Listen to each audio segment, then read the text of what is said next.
El siglo XVIII marcó el desarrollo de una serie de cambios de todo orden que dieron lugar al nacimiento de una nueva era histórica. En esta época se desarrollaron nuevas ideologías y enfoques políticos. Surgió la ciencia moderna y bajo su influencia un conjunto de disciplinas sociales entre las que se encontraba la sociología.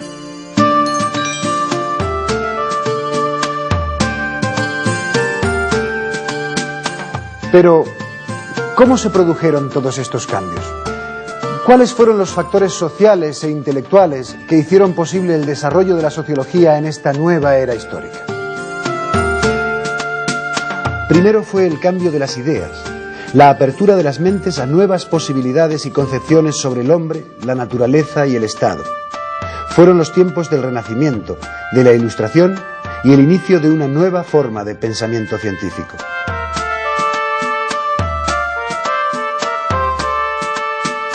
La apertura de la mente humana a nuevas ideas fue acompañada de importantes cambios políticos.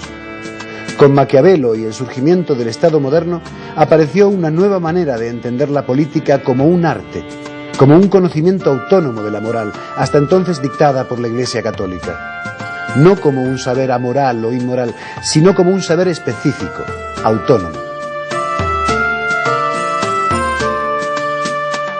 La Revolución Liberal, que fue desarrollándose de manera paulatina en Inglaterra, y la Revolución Francesa, hicieron posible que el siglo XIX se iniciara bajo el signo de una nueva época, la era de la razón, de los derechos humanos y del pensamiento científico y secular. A los cambios en las ideas y los cambios políticos sucedieron los cambios económicos. La economía surgió como ciencia empeñada en demostrar que mediante una serie de conocimientos, unas nuevas formas de organización y la aplicación de nuevas técnicas de trabajo, era posible obtener de la naturaleza más bienes que los simples frutos de la tierra o las manufacturas tradicionales artesanales. Los conceptos de capital y de salario transformaron de manera sustancial las relaciones de producción.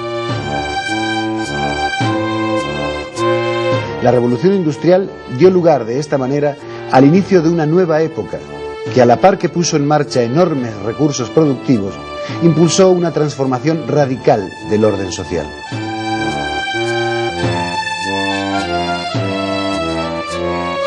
La población se fue trasladando desde el campo hasta los núcleos urbanos, en donde las nuevas fábricas crecieron, impregnando todo un nuevo clima social.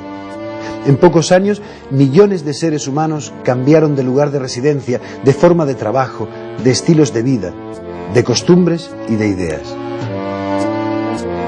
Los nuevos obreros industriales se hacinaron en los barrios proletarios en unas condiciones penosas de vida y de salubridad.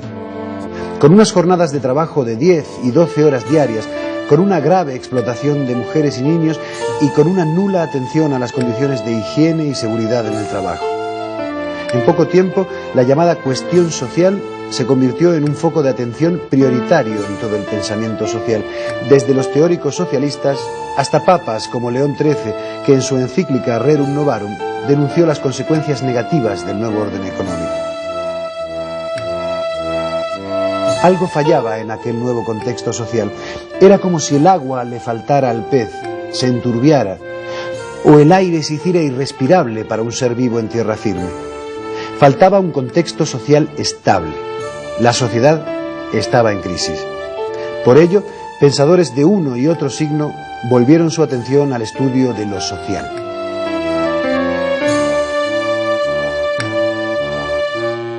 Este fue el clima en el que surgió la sociología, con la intención de ocuparse de los problemas de esa intensa construcción y reconstrucción del orden social.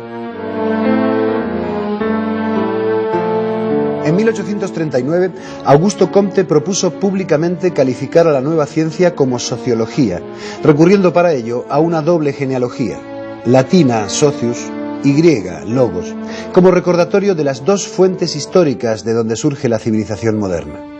Aunque su propuesta tardó en ser aceptada y la sociología como ciencia se desarrolló con bastante lentitud, la primera piedra de una nueva rama del saber había sido puesta.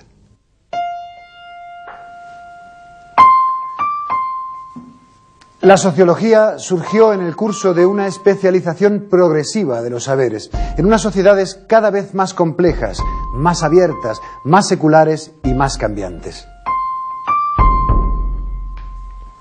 Primero, surgió la política en el marco de una atención creciente a la res pública, con el desarrollo del Estado moderno y el ascenso de las nuevas clases burguesas. Luego surgió la economía, bajo el impulso de las nuevas mentalidades mercantilistas y el afán de producir cada vez más bienes y servicios con nuevos criterios de racionalidad y de cálculo.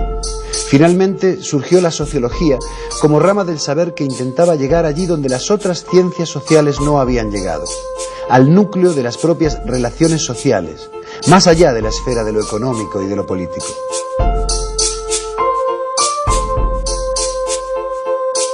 El nacimiento de la sociología fue estimulado, como hemos dicho, por el impacto creciente de los problemas sociales que la revolución industrial había desencadenado. La cuestión social y la conciencia vivida de los cambios sociales pusieron el problema de la sociedad en el punto de mira. Había que ocuparse del estudio de los procesos de estructuración y desestructuración de la sociedad. Y había que hacerlo con un espíritu secular y científico propio de la nueva época, sin prejuicios, con objetividad, con rigor, con método. Por ello, la sociología, en su sentido más elemental y sencillo, no es sino el resultado de aplicar los enfoques propios del método científico al estudio de un área específica de la realidad social humana. Antes de que se desarrollara el método científico, los fenómenos sociales de los que se ocupa la sociología habían sido objeto de una atención fragmentada y de unos enfoques básicamente reflexivos o meramente enunciativos. Pero lo cierto es que, antes de que se pusiera nombre a la nueva ciencia, bastantes autores habían prestado atención a las diferentes formas de organización social, a las distintas costumbres sociales, a los conflictos sociales, a los grupos. Reflexiones y consideraciones de este tipo pueden encontrarse en los escritos de Aristóteles, en los relatos de viajes de Heródoto, en los planteamientos sociohistóricos de Yves Jaldón, ya en el siglo XV, y en general en Hobbes, en Spinoza, en Leibniz, en Fichte, en Montesquieu, en los fisiócratas y en economistas como Ferguson y Adam Smith. Pero en todas estas aproximaciones faltaba una sistemática propia y, sobre todo, los enfoques que caracterizan el método científico. En este sentido es en el que podemos decir que el desarrollo previo de la ciencia moderna es el frontispicio a partir del que se desarrollan varias ciencias sociales y entre ellas la propia sociología.